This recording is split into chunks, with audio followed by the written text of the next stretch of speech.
Bonjour. Tout le monde parle de l'affaire Alexia Daval. Vous-même, qu'en dites-vous? Je pense qu'il faudrait peut-être en parler un tout petit peu moins. Non pas que cela soit un secret, c'était évidemment un fait divers atroce qui suscite une émotion bien compréhensible. Mais j'observe effectivement cette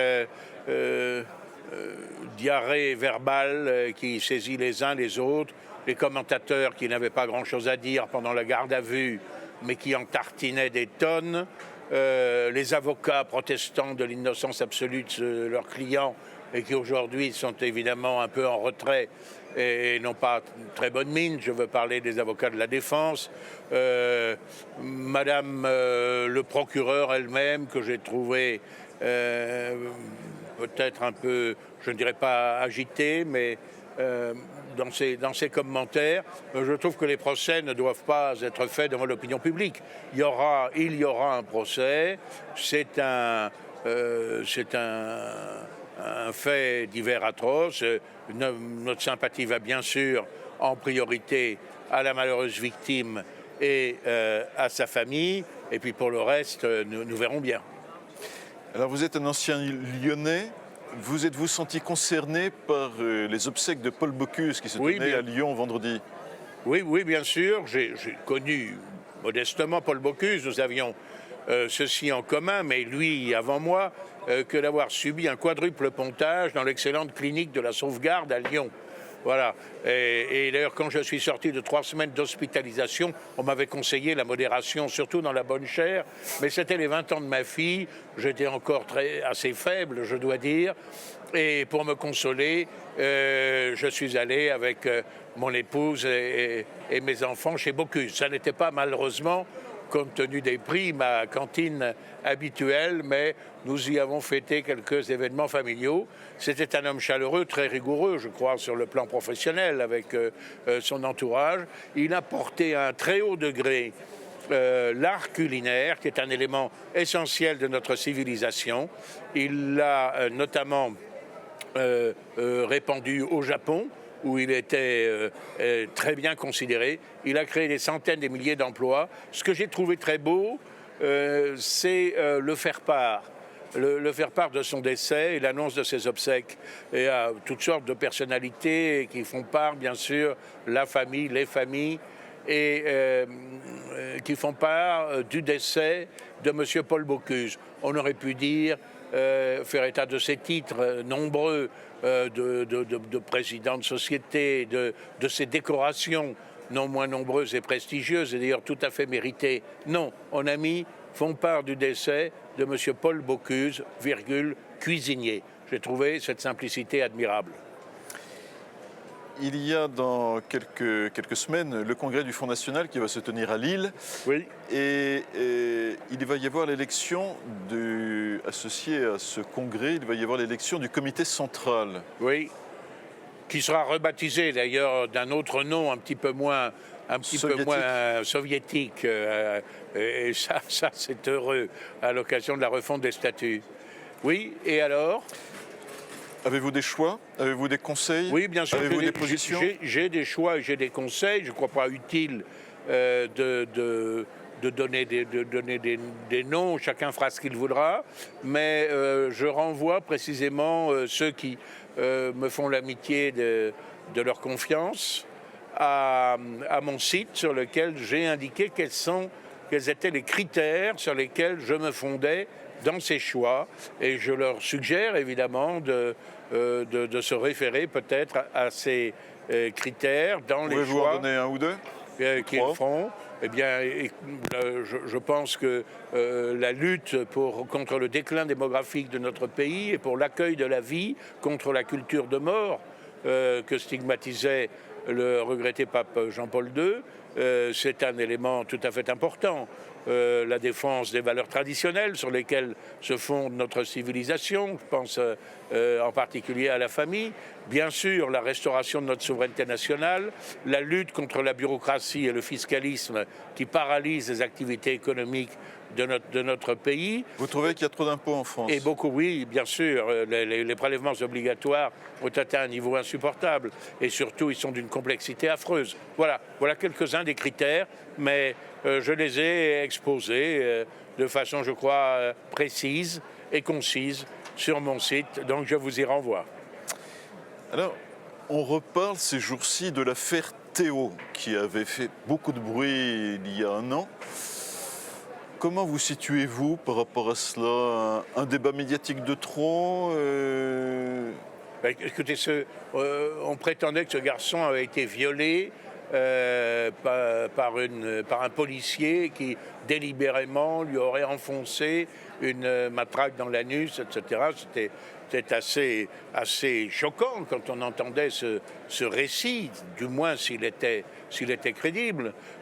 Et on présentait également le jeune Théo comme quelqu'un de pacifique qui se laissait faire. On s'aperçoit en regardant la banque vidéo, dont j'ignore pourquoi elle a autant tardé à être rendue publique d'ailleurs, que c'était une arrestation mouvementée qui mettait en cause plusieurs protagonistes. C'était extrêmement agité que, évidemment, dans le geste de ce policier, fût-il malencontreux, il n'existait à l'évidence aucune espèce de préméditation. C'est clair. Donc, toute cette affaire, j'allais dire comme souvent, pas comme toujours, mais comme souvent, était une manipulation médiatique à l'encontre de la police. Donc c'était pas une fausse nouvelle alors? Il n'y avait pas de fake news quand on accusait... Si, il y avait une fake news en quelque sorte, mais elles ne sont pas toujours là où l'on croit qu'elles sont. Alors justement, à propos de fake news, est-ce que vous êtes, comme Trump, à critiquer de façon haineuse et systématique les médias mainstream? Il y a une étude là, qui vient d'être faite par un organisme établissant qu'il y a une perte de confiance pour les populations de nombreux pays envers les médias. Oui, les médias sont de toutes les institutions celle qui recueille le moins de coefficients de confiance. C'est un institut extrêmement sérieux qui a pignon sur rue, qui a fait une enquête dans plusieurs dizaines de pays qui le démontre pour la première fois. Personnellement, ça ne m'étonne guère.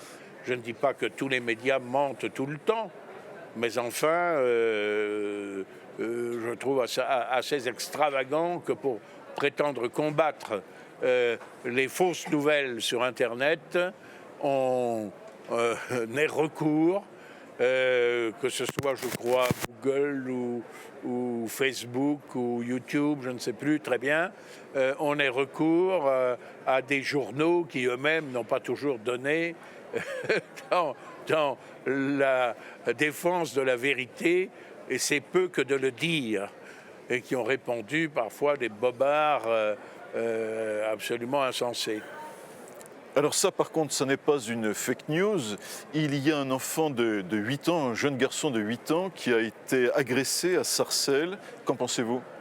Je pense que c'est odieux. C'était évidemment lâche, misérable, qu'un enfant de 8 ans, au motif sans doute qu'il portait une kippa, ait été de la sorte agressé par des voyous beaucoup plus âgés que lui, d'origine africaine, semble-t-il, d'après ce qu'on dit.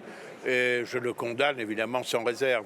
Ceci étant, ce que j'observe une fois de plus, c'est que les actes d'antisémitisme dont on nous parle énormément, on nous parle d'un regain extrêmement inquiétant, etc. C'est pas le fait de gens du Front National. C'est très souvent le fait de personnes issues de l'immigration, d'une immigration à laquelle malheureusement, dans laquelle malheureusement un certain nombre d'organisations comme la LICRA, comme le CRIF, comme beaucoup d'autres, ont prêté la main, la voix, et quelquefois même ne se gênant pas pour poursuivre judiciairement, moralement, ceux qui essayaient de contenir ce flux d'immigration. Ça se retourne aujourd'hui contre les Juifs de France. Je le déplore, mais je pense que certaines personnes, je pense en particulier à M. Gobert, par exemple, ont à faire leur mea culpa dans ce domaine. Autre manifestation d'antisémitisme, la Pologne souhaite voter une loi interdisant de parler de camp de la mort sur leur territoire. Israël a réagi en s'opposant à ce projet. Beaucoup de médias parlent d'antisémitisme et de négationnisme. Quel est votre avis ? C'est tout à fait abusif. Je suis d'une façon générale hostile aux lois mémorielles, que ce soit dans un sens ou dans un autre, et au fait de condamner pénalement des gens qui s'expriment sur des sujets historiques ou autres d'ailleurs. Mais le reproche que l'on fait à la Pologne est évidemment infondé. Ce que la Pologne veut condamner, à mon avis, d'une façon un peu maladroite, encore une fois, je ne suis pas pour les procès judiciaires, c'est l'expression camp de la mort polonais. Parce que cette expression camp de la mort polonais peut laisser entendre, ou de moins un public non averti, que ces camps de la mort étaient organisés par les Polonais. Or, la Pologne était un pays occupé et qui, par conséquent, n'a participé en rien, quoi que l'on en dise, à l'organisation de camps de concentration. Ce qui s'est passé dans ces camps, c'est la responsabilité de l'occupant allemand, de l'occupant hitlérien.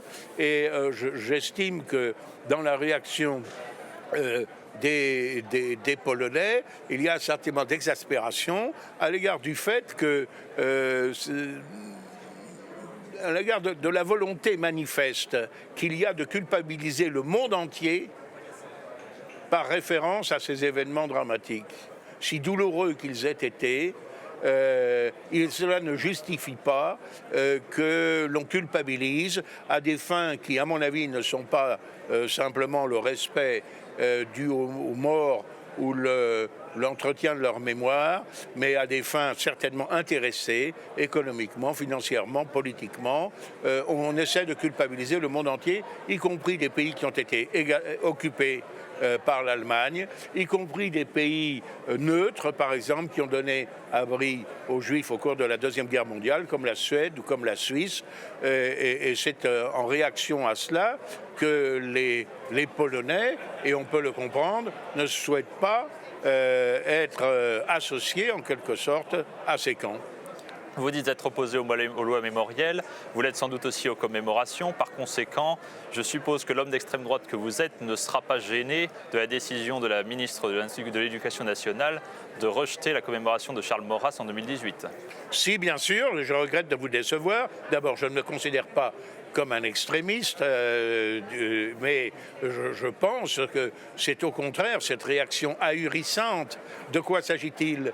Il s'agit en quelque sorte d'un éphéméride. Il s'agit de montrer quels ont été les événements marquants il y a un siècle et demi, etc. Donc on fait une liste. Cette liste n'est pas forcément un brevet d'honorabilité ou de satisfaction. Et le comité compétent, qui comprend des historiens, des intellectuels de haut rang, avait fait bien naturellement figurer le 150e anniversaire de la naissance de Charles Maurras. Charles Maurras qui fut indiscutablement l'un des penseurs de la droite, on peut dire, contre-révolutionnaire. Je ne suis pas monarchiste orléaniste comme l'était Charles Maurras personnellement. Je conçois très bien qu'il y ait un certain nombre de choses critiquables peut-être dans l'œuvre de Maurras, mais il est absurde de vouloir l'effacer comme les soviétiques effaçaient par exemple Trotsky. Sous Staline, faisait disparaître son nom des événements, sa photo des revues historiques de la Révolution, etc. Donc c'est d'une bêtise absolue. Alors on dit, ah oui, mais Charles Maurras, c'est abominable parce qu'il a été condamné.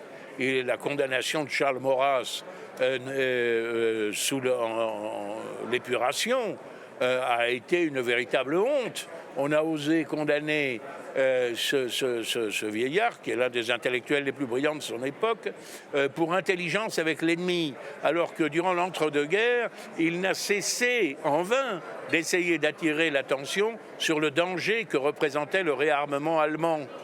alors que les dirigeants français ne faisaient rien de ce qui était nécessaire pour s'en protéger. Maurras était très anti-allemand, je dirais presque même que sa germanophobie me paraît à certains égards excessive. Alors on dit oui, mais il était aussi antisémite. Tout ça doit être replacé dans le contexte de l'époque.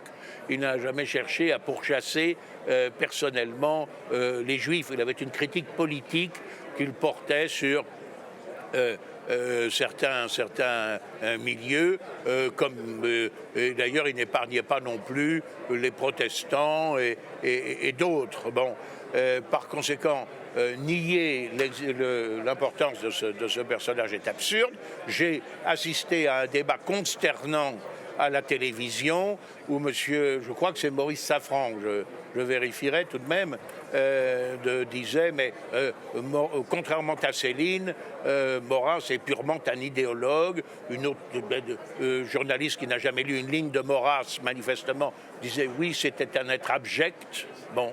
Ben, tout ça est absolument fou. Monsieur Safran ignore que l'œuvre de Maurras couvre des dizaines de milliers de pages et que rien, ne serait-ce que son œuvre poétique est très belle et très intéressante. Alors, je dis la même chose d'ailleurs d'Aragon. Aragon a eu des attitudes abominables. C'était un communiste qui a loué le stalinisme, qui appelait à fusiller les socialistes, tellement il était pro-stalinien. Mais il y a de belles poésies d'Aragon et on ne va pas dire qu'Aragon n'a pas existé ou gommer son nom des livres d'histoire ou des manuels de littérature au motif qu'il a eu des engagements politiques aussi détestables. Vous le diriez aussi de Robert Brasillac ? Pardon ? Vous le diriez aussi de Robert Brasillac ? Je le dirais de Robert Brasillac, je le dirais de beaucoup d'autres. Je le dis encore une fois d'auteurs comme Aragon, dont les idées politiques me paraissent abominables et le sont effectivement. Je le dis également d'un homme comme Sartre. Encore que la philosophie de Sartre soit contestable, on ne va pas gommer Sartre au motif qu'il a été un turiféraire du communisme, du maoïsme et d'autres abominables idéologies de notre époque. Très bien, revenons à l'Union européenne. La Belgique a, il y a quelques jours, sollicité des aides financières de l'Union européenne pour faire face aux migrants qui bloquent ses routes et ses parkings dans leur quête de l'Angleterre. Oui, ça prouve que plus personne ne contrôle rien. Voilà. Les passeurs font maintenant passer les clandestins, les immigrés illégaux par la Belgique et ceux-ci agressent sur les parkings les camions pour tenter de gagner l'Angleterre. C'est la conséquence des quelques mouvements auxquels la France a procédé à Calais. Autrement dit, on a déplacé le problème d'un point à un autre sans parvenir à le résoudre. Ceci ne nous surprendra pas. Au Forum économique de Davos, les dirigeants européens ont appelé à plus de justice et d'égalité sociale. Ils ont notamment réaffirmé leur vision du libéralisme et ont souhaité l'ancrer dans un projet qui soit respectueux des peuples. Ce projet devrait vous convenir. Vous êtes dit libéral, mais qui avait une fibre sociale également. Il serait temps. Écoutez, c'est quand même l'hôpital qui se fout de la charité. C'est assez risible. C'est assez risible d'entendre ce genre de discours dans un pareil cénacle qui rassemble des gens.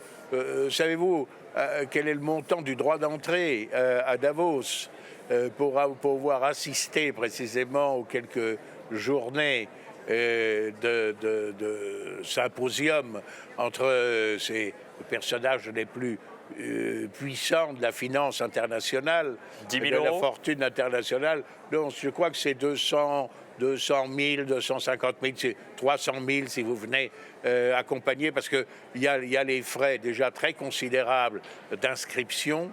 Et puis, il y a surtout les frais d'inscription au symposium lui-même. Pour avoir le droit de participer, il ne faut pas simplement acquitter les frais d'hôtel.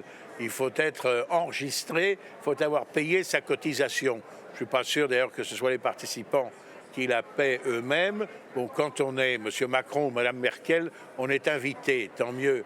Je crois que c'est un cénacle qui, malgré tout, donne l'impression, même s'il peut y avoir des gens éminents, mais que c'est bien évidemment l'étalage de la richesse la plus indécente, comme je stigmatise souvent les patrons du CAC 40 français, qui sans avoir la plupart du temps risqué un centime dans les entreprises qu'ils dirigent, à laquelle ils ont été nommés bien souvent par la faveur politique, et qu'ils ne gèrent pas toujours de façon satisfaisante, ni pour les actionnaires, ni pour les employés, se font verser des sommes absolument astronomiques, hors de proportion avec ce que l'on voyait, ne serait-ce qu'il y a 30 ou 40 ans.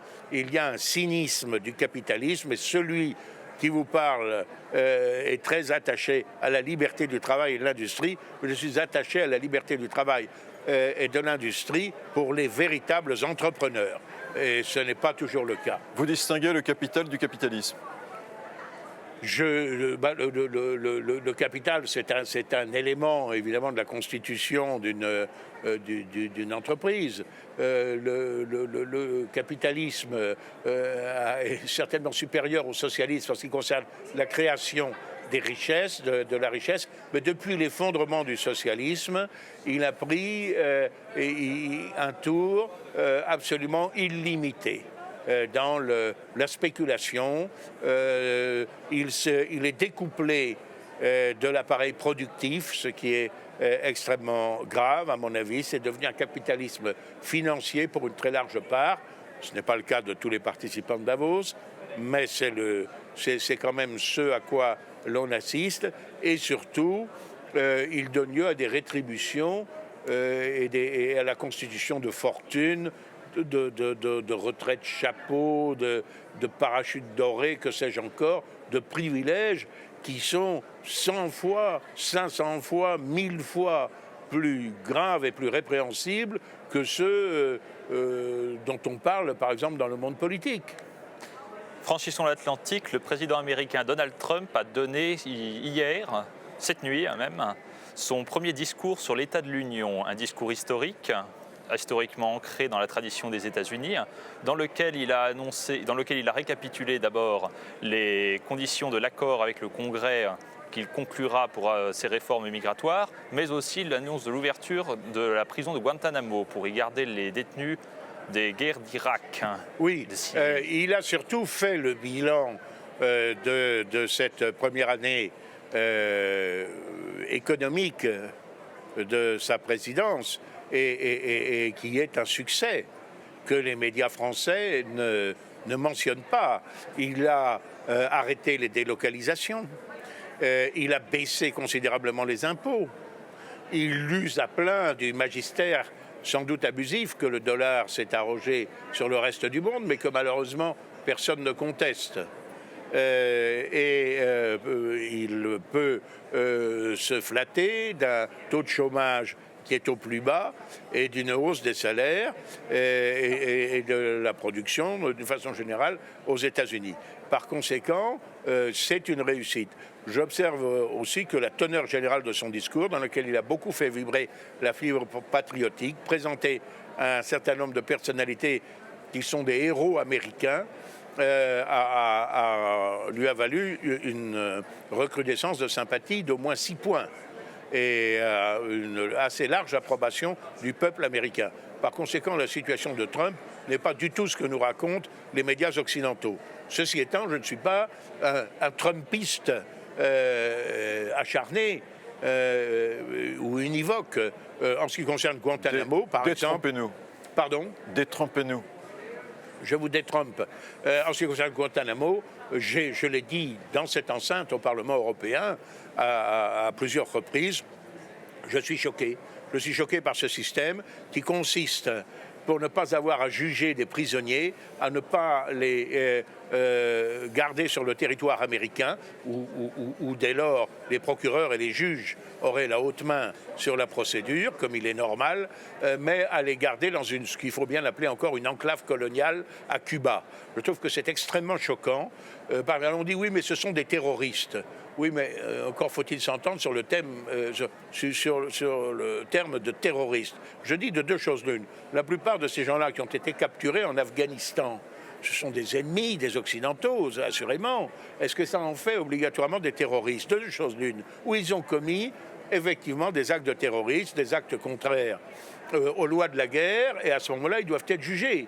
Ou bien ce sont des prisonniers de guerre, et ils doivent être traités comme tels, et la Croix-Rouge doit avoir accès, et ils doivent pouvoir jouir des droits minimaux qui sont garantis par les conventions de Genève. Mais cette situation de non-droit, dans laquelle il y a des gens qui sont déjà depuis 18 ans incarcérés dans ce secteur, sans qu'il y ait de charges formulées contre eux, moi, me paraît assez choquant, mais il est vrai que je suis attaché à la défense des droits et des libertés individuelles, même quand ce n'est pas toujours dans mon propre camp. Il faut préciser que Guantanamo n'est pas une enclave coloniale, mais que c'est un territoire qui a été concédé aux États-Unis en remerciement de l'assistance de l'Amérique lors de la guerre d'Espagne. Oui, et vous croyez que cette guerre que l'Amérique a fait à l'Espagne, soi-disant pour libérer Cuba, et les Philippines, sur lesquels les Américains ont mis la main, et quoi d'autre encore sur telle ou telle possession espagnole, a été une guerre tout à fait spontanée. Vous croyez que le gouvernement cubain de l'époque avait le choix de refuser de faire ce cadeau au gouvernement de Washington, dont il tenait en réalité son pouvoir, et qui, il faut bien le dire, jusqu'à Fidel Castro, a été totalement une marionnette aux mains des Américains. Bruno Gollnisch, merci.